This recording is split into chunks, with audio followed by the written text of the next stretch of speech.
దేవుని పరిశుద్ధ నామానికి మహిమ కలుగునుగాక.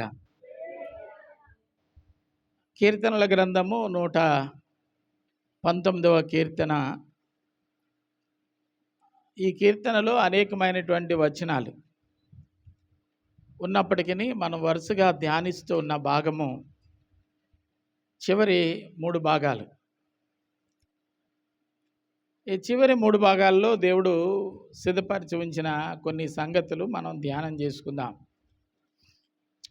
ఈ మొదటి భాగము అనగా 153వ చరణం నుండి 159వ చరణం వరకు చదివినప్పుడు 3 గుంపులను గూర్చి ప్రత్యేకంగా రాయబడి ఉంది. 155వ చరణంలో భక్తిహీనులని, 157వ చరణంలో విరోధులు అని,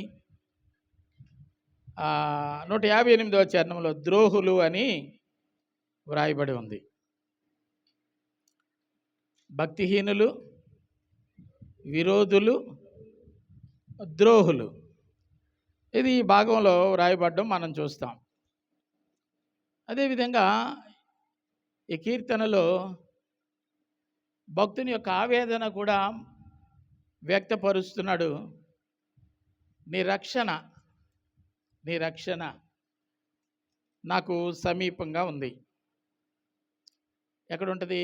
156వ వచనం, 155.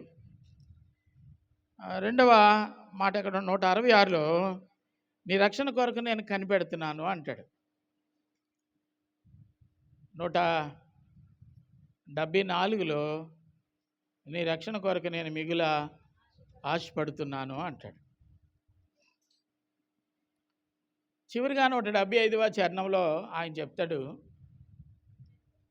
నీవు నన్ను బ్రతికిస్తే నేను నిన్ను స్తుతిస్తాను. నా ప్రార్థనని కావాలి అని అనుకుంటే నువ్వేం చేయాలంటే నన్ను బ్రతికించాలి. నీవు నన్ను బ్రతికిస్తే నేను నిన్ను స్తుతిస్తాను. ప్రపంచంలో కోకొల్లలుగా జనాలు ఉన్నారు.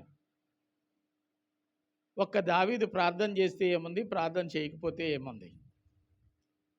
ఇప్పుడు దావీదు ప్రార్థన చేస్తాడని దావీదును బ్రతికిస్తే దావీదేమో గోళ్ళ దూకుతున్నాడు. అర్థమైందా? ఇంకా బైబిల్లో రాయబడినటువంటి సమూయేలు గ్రంథంలో కనబడుతుంది. 11వ అధ్యాయంలో నమ్మకస్తుడైనటువంటి ఉరియాను యుద్ధంలో చంపి తన కుతంత్రాన్ని బయట పెట్టుకున్నాడు. ఇలా చూస్తే దావీదులో ఎన్నెన్నో మైనస్లు కనబడుతుంటాయి. ఇవన్నీ చూసినప్పుడు దావీదునేమో బ్రతికిస్తే స్తుతిస్తాడు అంటే, బ్రతికి స్తుతించిన దానికంటే బ్రతికి తనకున్న మాదిరిని పాడు చేసుకున్నదే ఎక్కువగా కనబడుతుంది. కాబట్టి ఇలాంటి వాడిని బ్రతికించడం అవసరమా అని ఆలోచన చేస్తే మనకైతే అనిపిస్తుంది, వీడి వల్ల మేలు కంటే కీడే ఎక్కువగా కనబడుతుంది. కాబట్టి వీడు ఉండడం వల్ల ఎవరికి ఉపయోగం లేదు అని మనకు అనిపిస్తుంది. ఆయనకేమనిపిస్తుంది అంటే, ఆయనట పరమ కుమ్మరి అట. కుమ్మరి మట్టిని పిసికి ఏం చేస్తాడండి? రాతి రప్పను తొలగించి మెత్తనిదిగా చేసి పట్టుత్వం వచ్చేటట్టు నానబెట్టి పులబెట్టి సారి మీద సుందరమైనటువంటి పాత్రను తయారు చేసి పేదవాడి కొంపలో నుంచి రాజుగారి ఇంట్లో వరకు ఉండేటంత విలువైన పాత్రలను చేయగలిగినటువంటి వాడు కుమ్మరి. కుమ్మరివాని టాలెంట్ ఎలా ఉందండి? పేదోడింట్లో ఉండే పాత్ర, రాజుగారి కోటలో ఉండేటువంటి పాత్ర, అల్పులకు అవసరమైన దాన్ని, గనులకు అవసరమైన దాన్ని చేయగలిగిన సత్తా ఉన్నటువంటి వాడు కుమ్మరి. మనం ఆరాధించే దేవుడు పరమ కుమ్మరి అని ఆయనకి పేరు.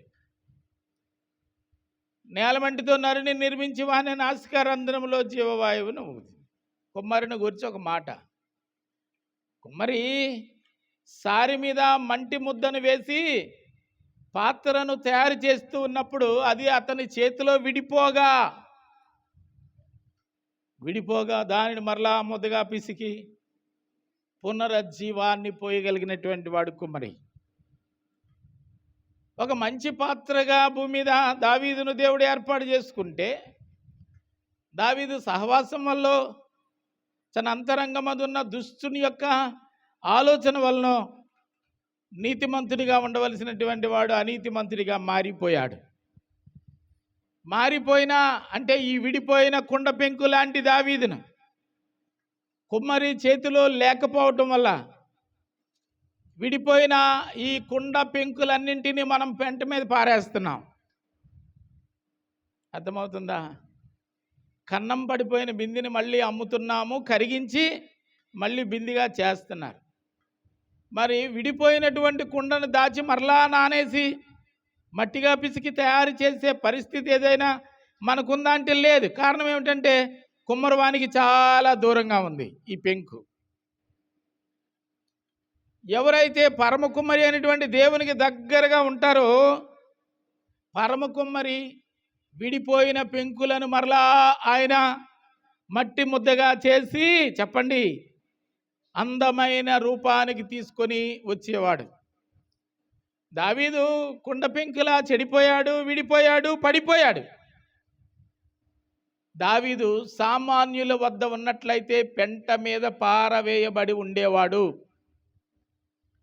దావీదు సర్వశక్తిమంతుడైన దేవుని దగ్గర ఉన్నందువలన దావీదును దేవుడు తనకు అనుకూలమైనటువంటి వ్యక్తిత్వాన్ని దావీదుకు అనుగ్రహించి మార్చుకుని పవిత్రమైన, పరిశుద్ధమైన, దేవుడే మెచ్చదగిన విధంగా దావీదుని దేవుడు మార్చుకున్నాడు. 51లో అంటాడు కదా, నీ కనికరం నా మీదకి రానివ్వండి, నీ ఆత్మ నాలో నుంచి తీసేయవద్దండి, నీ పరిశుద్ధాత్మ నాకు దూరం చేయొద్దండి, నన్ను మన్నించండి అని ప్రాధేయపడతాడు. ఎంతైనా పరమ తండ్రి గనుక కుమారుని యొక్క అభ్యర్థన దేవుడు ఆలకించి దావీదుని సరిచేశాడు. ఒక పెంకు పాత్రగా మారడం సాధ్యం కాదు, కానీ సర్వశక్తిమంతుడైన దేవుని దగ్గర ఉన్నప్పుడు అది ఒక మంచి పాత్రగా ఉండడానికి అవకాశం ఉంది. చిన్నప్పుడు కుండ మధ్యలోకి ఇడిపోయేది. మా నాయనమ్మతో నేను అన్నాను, ఇడిపోయిన కుండ ఎందుకు పడేద్దాము అన్నాను. అలగ్గాని చేసేవు అనింది. ఈ పెంకులు నువ్వేం చేసుకుంటావు అన్నా నేను. నీకు తెలవదు అన్నది.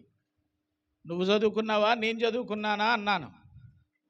నువ్వెంత చదువుకున్నావు అంటే నేను 4 అన్నాను. అప్పుడు నేను 4 చదువుతున్నా.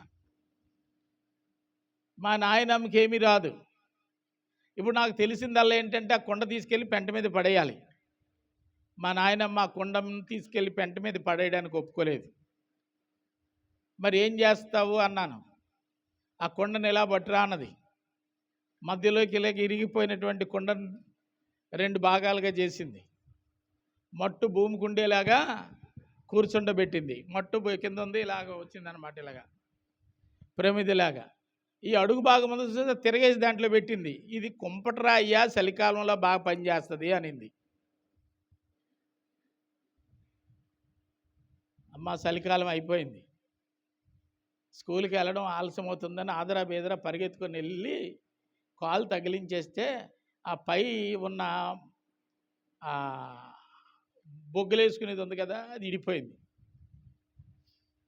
ఇంకేముందలే, దరిద్రం వదిలిపోయింది. నాయనమ్మ పారేద్దామా అన్నాను. ఒరే అలగ్గాని చేసేవనింది.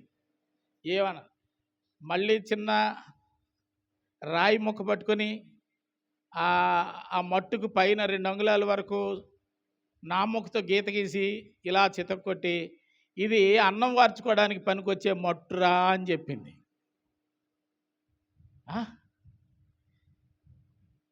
ఇది అప్పుడే చవకూడదు అనిపించింది నాకు.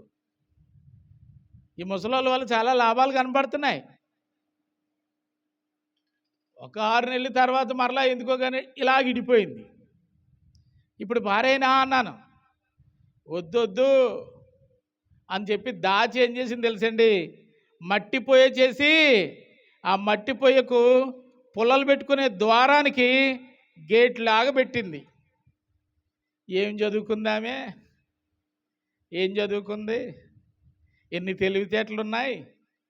అందుకేనేమో పెద్దలు అంటారు, పెద్దల మాట పెరుగన్నం మూట. వాళ్ళతో సరిగ్గా ఫ్రెండ్షిప్ చేస్తే నువ్వు పిహెచ్డీలో నేర్చుకోలేనివన్నీ వీళ్ళు పంచన బ్రతికిన వాళ్ళు చెప్పేయగలుగుతారు. ముసలోళ్ళ సంగతి నీకు తెలదు, కానీ ఎందుకంటే పుండు పడితే ఇన్ఫెక్షన్ వచ్చిందని హాస్పిటల్ చుట్టూ తిరిగి వేలాది రూపాయలు తగిలేసేస్తారు. ఈ ముసలమ్మ దగ్గరికి వెళ్తే చెప్తుంది, అలా కాలగట్టుకు వెళ్ళి ముక్కుపుల్ల రొడ్డు అంట తీసుకొచ్చి చేత్తో ఇలా ఇలా ఇలా నలిపేసి పసరేస్తే మర్నాటికి మాడిపోతుంది. ఇన్ని కోట్ల రూపాయలు ఖర్చు పెట్టి డాక్టర్ చదివినటువంటి వాడు చేయలేని, ఒకవేళ చేయగలిగిన కార్యం పంచనున్న ఈ ముసలమ్మ ఇట్టే చేసేయగలుగుతుందంటే ఇది సామాన్యమైన వ్యక్తి కాదు. డిక్షనరీ, మెడికల్ కాలేజీలో లేని డిక్షనరీ ఈ నాయనమ్మే. వాళ్ళ అనుభవం, వాళ్ళ పెద్దరికం, వాళ్ళ ఆలోచన సర్వశక్తిమంతుడైన దేవునికున్న ఆలోచన. వాళ్ళకు అందుబాటులోనే ఉంటే ఇన్ని లాభాలు ఉన్నాయి, మరి సర్వశక్తిమంతుడైన దేవునికి అందుబాటులో ఉంటే ఇంకెన్ని లాభాలు. శ్రమ రాదు, శోధన రాదు, దుఃఖం రాదు, వచ్చినా నేనున్నానంటాడు ఆయన. శిష్యులు సముద్ర ప్రయాణంలో వెళుతున్నప్పుడు సుడిగాలి వారిని చుట్టుముట్టినప్పుడు, పెను తుఫాను వాళ్ళని ప్రయాణాన్ని ముందుకు పోనీయకుండా ఆఫ్ చేసినప్పుడు, భయంతో ఆందోళనతో రేపనే ఉదయం మనకి లేదు అని వాళ్ళు నిర్ణయించుకున్న సమయంలో మధ్యరాత్రిలో వారి మధ్యలోనికి వచ్చి నిలిచినటువంటి క్రీస్తు అపాయానికి గురి కానియకుండా వారిని భద్రపరిచిన ఆనవాళ్ళు దేవుని యొక్క లేఖనాల్లో మనం చదివినప్పుడు ఆయనతో ఉంటే మేలు. చెప్పండి, ఆయనతో ఉంటే మేలు. దేవునికే మహిమ కలుగునుగాక. దొంగ దారి కాసి ఒక వ్యక్తిని కొట్టి గాయపరిచి తన దగ్గర ఉన్న వస్తువులను దోచుకొని వెళ్ళిపోయాడు. కొర ప్రాణంతో మూలుగులిడుతూ దారి ప్రక్కన మూలుగుతూ ఉన్నాడు. అది వరకే ఆ మార్గంలో ఇద్దరు ప్రయాణం చేసి వెళ్ళారు. వాళ్ళిద్దరూ సమాజానికి పనికొచ్చే వాళ్ళే, కానీ మరణావస్థలో ఉన్నటువంటి వ్యక్తిని గురించి వాళ్ళు పట్టించుకోలేదు. మనకెందుకులే ఈ గొడవ అనుకున్నారు, విడిచిపెట్టి వెళ్ళిపోయారు. మూడవ వ్యక్తిగా మంచి స్నేహితుడు అనబడిన ఈయన వచ్చాడు. చూశాడు, జాలిపడ్డాడు. వెంటనే అతనికి ఉన్నంతలో వైద్యం చేశాడు. ఒక పూటకోళ్ళ వాని ఇంటికి అప్పగించాడు. ఏ సంబంధము లేకపోయినా తనకు కొంత ధనం ఇచ్చాడు. ఇతని నిమిత్తం ఖర్చు చేయమని చెప్పాడు. మరలా నేను వస్తాను, ఇంకా ఏమైనా అవసరమైతే ఇస్తాను అని చెప్పినటువంటి ఏకైక దేవుడు మనం ఆరాధించే దేవుడు. మనిషి పట్ల అంత ఆసక్తి కలిగినటువంటి వాడు ఆయన. మనుషులంటే అంత అపారమైన మక్కువ కలిగినటువంటి వాడు ఆయన. భూప్రపంచంలో ప్రవక్తలుగా, బోధకులుగా, గురువులుగా, పూజారులుగా, నాయకులుగా, రాజులుగా, అధికారులుగా, మంత్రులుగా చలమనవుతున్నటువంటి వారు అనేక మంది ఉన్నారు. వాళ్ళందరికీ ప్రజల మీద ఏదైనా మక్కువ ఉందంటే స్వలాభము దాని వెనుక దాగి ఉంటుంది. యేసుక్రీస్తు వారికి ప్రజల మీద ఉన్న మక్కువ వెనుక అతల స్వలాభం లేదు. కేవలం దయ దయ దయ దయ దయ కలిగిన దేవుడు దయ చూపిస్తూనే ఉంటాడు. ఆయన దయ నా మీదకి వచ్చింది, ఈరోజు ఆయన దయని నేను అనుభవిస్తున్నాను. ఆ దయ మీ మీదకి వచ్చింది, మీరు ఆ దయను మీరు అనుభవిస్తూ ఉన్నారు. కనుక లోకంలో ఎన్నో ఉపద్రవాలు వచ్చినా చెప్పండి, నెమ్మదిగా ఉండగలుగుతున్నాం. ఒకనాడు మోటార్ సైకిలు నేను స్కూల్లో 6వ తరగతి చదవడానికని మాడుగుల స్కూల్కి వెళ్ళినప్పుడు 13,000 రూపాయలు మోటార్ సైకిల్ అని ఒక వ్యాన్లో తిప్పి అమ్ముతున్నారు. షోరూమ్ వాళ్ళు ప్రకటన. ఎంతటండి? 13,000 రూపాయలు మంచి బైక్. ఇప్పుడు ఆ బైక్ 1,50,000, 1,80,000 రూపాయలు. అప్పుడు పెట్రోల్ ఎంత? 3.5, 2.5 పెట్రోల్. 15 రూపాయలు పెట్రోల్, 30 రూపాయలు పెట్రోల్, 35 రూపాయలు పెట్రోల్.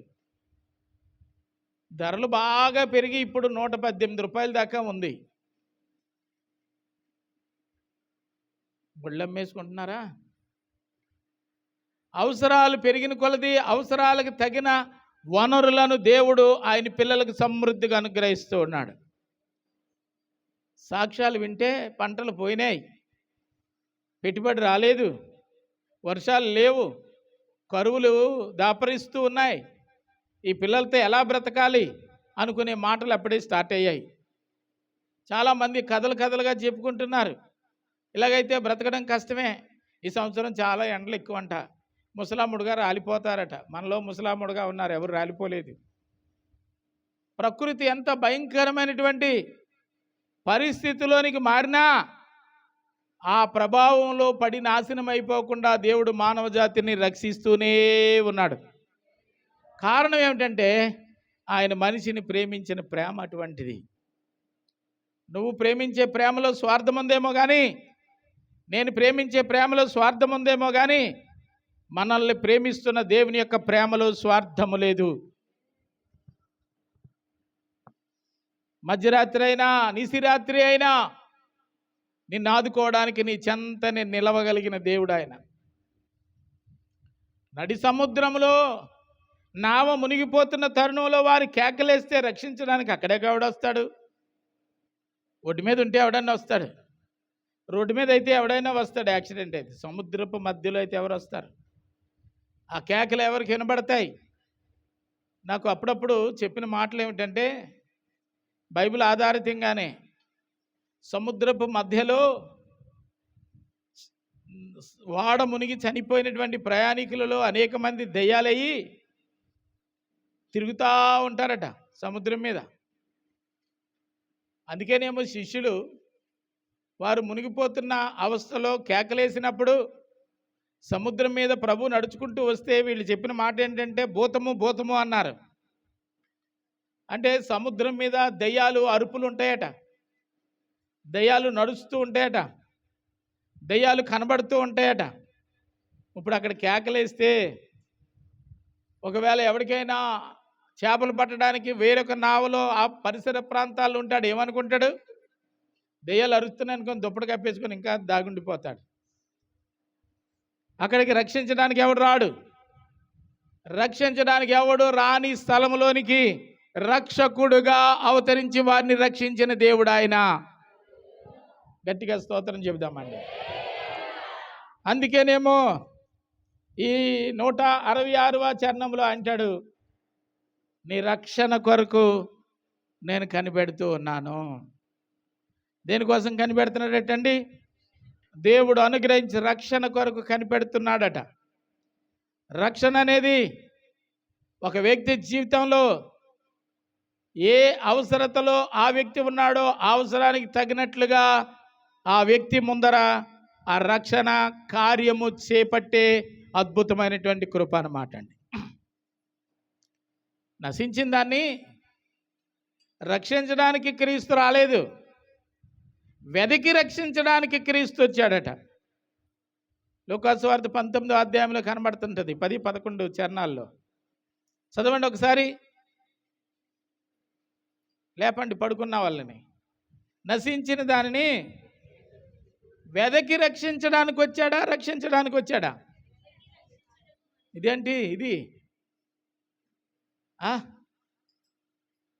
బెండ తోటలు వేస్తూ ఉంటాం మనం, టమాటా తోటలు వేస్తూ ఉంటాం, మిరప తోటలు వేస్తూ ఉంటాం. అది బాగా పండాలని దానికి పట్టిన తగిలేంటో గుర్తించి మందు కొడతా ఉంటాం. విషపూరితమైనటువంటి మందు క్యాన్ భుజానికి తగిలించుకొని ఆ తోట మధ్యలో నడుస్తూ మందు స్ప్రే చేసి ఒడ్డుకొస్తాడు ఎవరు? ఆ తోట యజమానుడు. ఎంత త్వరగా వీటిని దించి స్నానం చేసేస్తే బాగుంటుందని అనుకుంటారు. కానీ ఆ యజమానుడికున్న భారం ఏంటో తెలుసా? ఒక దప్ప మందు కొట్టి మరలా మధ్యలో నడిచి ఏ కొమ్మలకైనా మందు తగలలేదేమో, అలాగ తగలకపోవటం వల్ల అక్కడ దాగి ఉన్న వ్యాధి మిగతా ప్రదేశాలకి ప్రాకి వ్యవసాయాన్ని పాడు చేస్తుందేమోనని బాధ్యత కలిగిన వాడు కనుక వెతికి వెతికి వెతికి వెతికి ఆ మందు స్ప్రే చేస్తాడు. నిజమా కదా? నిజమా అండి? మందు కొట్టే వాళ్ళకే తెలుస్తుంది. ఈ మందు కొట్టే వాళ్ళ గురించి కాదు నేను అడిగింది, పొలాలకి మందు కొట్టే వాళ్ళని గురించి నేను అడుగుతున్నా. ప్రేమ, వ్యవసాయం మీద తనకున్న మక్కువ ఏం చేస్తుందంటే వెదకి వెదకి వెదకి వెదకి సంరక్షిస్తూ ఉంటుంది. క్రీస్తు వారికి కూడా భూమి మీద మనుషుల మీద అంతే మక్కువ ఉంది. అందుకే ఆయన వెతుకుతూ వెతుకుతూ వెతుకుతూ జాడ ఎవరు చెప్పకపోయినా ఆ ప్రదేశానికి చేరుకొని ఆ ప్రదేశంలో తన కృపను విస్తరింపజేస్తూ ఉన్నాడు. ఉదాహరణకి చెప్పాలంటే మార్కు సువార్త 5వ అధ్యాయంలో గెరాసేను సముద్రపు ఒడ్డున శ్మశాన వాటికలో భయంకరమైనటువంటి దురాత్మల చేత పీడింపబడుతున్న యవనస్తుడు. చేయాల్సిన పనులన్నీ చేశారు ఇంటివారు, కుదురుపడలేదు, విడిచిపెట్టేశారు. శ్మశానంలో తిరుగులాడుతూ ఉన్నాడు. ఆయన గురించి ఎవరు దేవునికి చెప్పలా, ఆయన గురించి ఎవరు క్రీస్తుకి చెప్పలేదు. సర్వము ఎరిగిన దేవుడు ఎక్కడ బాధింపబడేవారు ఉన్నారో, ఎక్కడ పీడించబడేవారు ఉన్నారో, ఎక్కడ ఆకలితో ఉన్నారో, ఎక్కడ అవసరతల్లో కుమిలిపోతూ ఉన్నారో, నిశిరాత్రిలో ఎవరు రోడ్డు ప్రక్కన గాయపడి రోధిస్తూ ఉన్నారో, ఏమండి, ఎరిగిన దేవుడు. ఎవరు పిలవకుండానే ఎవరు చెప్పకుండానే ఆ ప్రదేశానికి వెళ్ళి రక్షించగలిగినటువంటి వాడి నిజ రక్షకుడు. ఆయనే మనం ఆరాధించే ప్రభు అయినటువంటి క్రీస్తు. దారి ప్రక్కన కొట్టబడినటువంటి దొంగ గూర్చిన సమాచారం కనికరం కలిగిన దేవునికి ఎవరు చెప్పారు? ఎవరైనా చెప్పారా? అక్కడ ఆయన పడిపోయి ఉన్నాడని ఎవరైనా చెప్పారా? అవసరం లేదు, ఎవరు చెప్పక్కర్లేదు. ఈరోజు నేను చెప్తున్న మాట నీ గురించి ఎవరు చెప్పక్కర్లేదు, నీ అవసరత గురించి ఎవరు మొరపెట్టక్కర్లేదు. నీవు ఆయన కృపలో ఉంటే ఎరిగిన దేవుడు నీవు కోరకుండానే నీకు సహాయాన్ని ఆయన పంపిస్తాడు. దేవునికే మహిమ కలుగునుగాక. మరి విజ్ఞాపన ప్రార్థనలు ఎందుకండి అంటారు. అలాగ విజ్ఞాపన చేయటం వల్ల నీ మంచితనం దేవుని ఎదుట కనబడుతుంది, నీ మంచితనం సమాజానికి తెలుస్తుంది.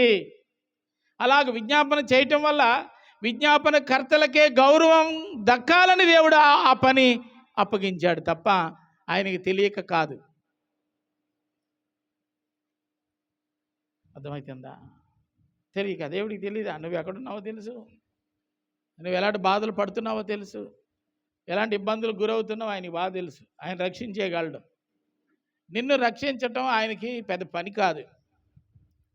కానీ ఈ వ్యవస్థను ఎందుకు ఇలా చిత్రీకరించాడు అంటే మనుషుల మధ్యలో ప్రేమ అనుబంధం వృద్ధిలోనికి తీసుకొని రావటానికి. మనిషి అంటే మనిషికి పట్టం లేదు.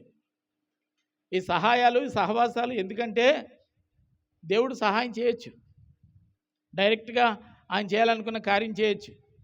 ఇక నువ్వు దేవుడి వైపే చూస్తావు, కానీ నీ చుట్టూ ఉన్న నీ భర్త, నీ పిల్లలు, అత్త, మామ, బంధువులు, స్నేహితులు, వీళ్ళ వైపు నువ్వు చూడవు. ఎందుకంటే వీళ్ళు నీకు కష్టకాలంలో సహకారులుగా లేరు.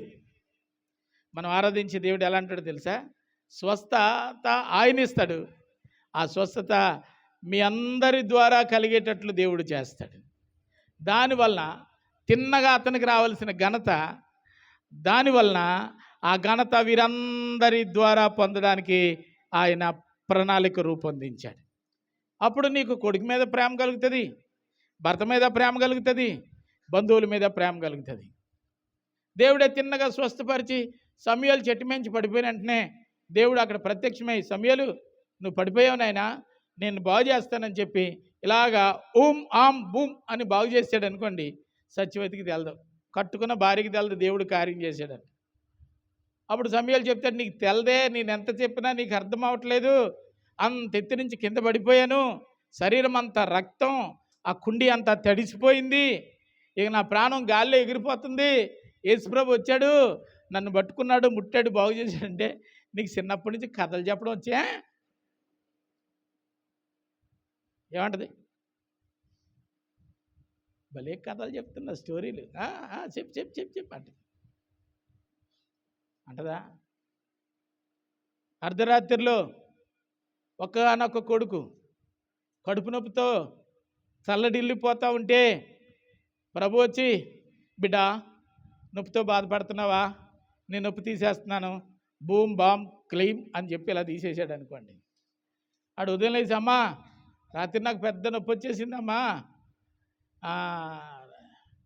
గింజిపోతున్నానమ్మా, అమ్మ అమ్మని కేకేశాను, నువ్వు పలకలేదు, డాడీ డాడీ అని కేకేశాను, డాడీ పలకలేదు, అన్న అన్నాను కేకేసాను, ఆడికి పలకలేదు, యేసుప్రభు వచ్చాడమ్మా నన్ను ఇలా బాగు చేసాడమ్మా అంటే, ఏదో పగలంతా ఆడుతూ ఉంటాడు, చర్చి ముందు ఒకటి ఖాళీ స్థలంలో ఆడుతుంటాడేమో, అది అలా కళ్ళల్లో అలాగ ఉండిపోయింది, రాత్రులు పలవరిస్తున్నాడు.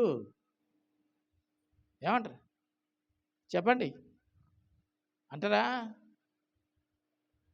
ఆ అర్ధరాత్రి నాయనమ్మ లేచి, కనుక్కున్న తల్లి లేచి, ఏం చేయాలి, పిల్లోడు చుట్టుకుపోతున్నాడు అనినప్పుడు ఆ నాయనమ్మ చేతుల నుంచి ప్రార్థన చేసి నూనె రాసి, తండ్రి ఈ చంటి బిడ్డను స్వస్థపరిచిన ఆయన అంటే, బాబు ఒకవేళ నువ్వు నా కొడుకుని బాగు చేసి ఆరోగ్యం ఇస్తే రేపనే రోజు నేను నీ కొండకు వస్తాను బాబు, నీ గుడికి వస్తాను బాబు, నీకు మొక్కుబడి చేసుకుంటాను బాబు. ఆ రాత్రి ఒక అద్భుతాన్ని దేవుడు చేయటం ద్వారా ఎంతమంది హృదయాల్లో ఆందోళనతో ఉన్న వారి యొక్క హృదయాల్ని దేవుడు ఏం చేస్తాడు తెలుసండి? విశ్వాస సంపూర్ణులుగా దేవుడు చేసేస్తాడు. చుట్టూ ఉన్న సమాజానికి కొంత విలువ. ఆ ముసలిదాని దగ్గర ఏమైనా వరాలు మంత్రాలు ఉన్నాయా? ఆ ముసలిదాని ద్వారాగా దేవుడు ఎందుకు స్వస్థ కార్యాలు చేయాలి అంటే, ముసలోళ్ళు అంటే ఈరోజు పడుచోళ్ళు అందరూ అసహించుకుంటున్నారు. ఈ ముసలిది చచ్చింది కాదు, బతికింది కాదు అంటున్నారు. అత్తమామలు చూడటం లేదు, ఇది కుటుంబానికి బరువు అనుకుంటున్నారు.